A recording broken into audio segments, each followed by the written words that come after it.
That's a perfect story of why Vegeta is awesome, because he experiences trauma. And like most hurt people, they hurt other people. So for him, hurting people was a strength, but hurting himself was a bigger strength. And when he realized he no longer needed to hurt himself because he was dependent on by people that he needed to protect, he didn't know how to handle the responsibility that was that protection. He felt overwhelmed by it. He never got to experience that kind of love, and it was hard for him. Most people that don't know how to experience love, they fumble love. They fumble the aspect of love. They wish they could be at that point where they can be better, but ultimately they fail themselves. Therefore, that's why he wanted to be taken over by Babidi in order to replace this self-hatred with the hate he's always felt his whole life towards somebody else, because that's what served him. And then when he eventually fell to it, he realized that even through these actions, he was no longer that person. So he developed a certain type of new battle, which was then, I am battling myself once again, which happens with people with trauma all the time. Goku, being this person who he strives to be, he says to Goku, you're a clown. He's literally degrading Goku at every aspect he can just to feel superior because he knows he can't be him. And yet, when he reaches that moment of clarity, where he looks at Goku and Goku looks at him and he's like, yo, stop, Vegeta.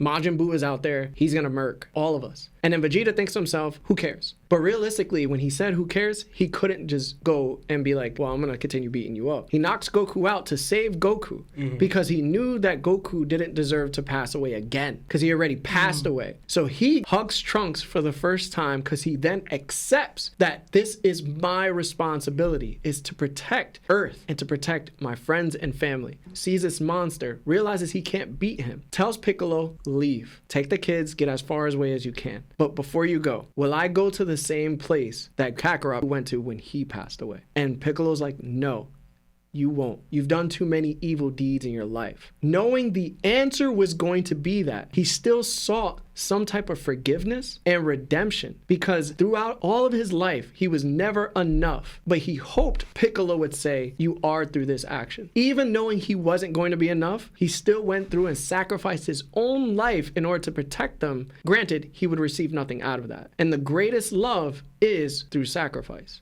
When you look at Vegeta from that aspect, he was terrible all throughout Frieza arc, all throughout the Cell arc. But when he finally reached the Majin Buu arc, he realized the type of man he wanted to be. And it wasn't Frieza, it wasn't King Vegeta, and it wasn't Goku. He wanted to be him.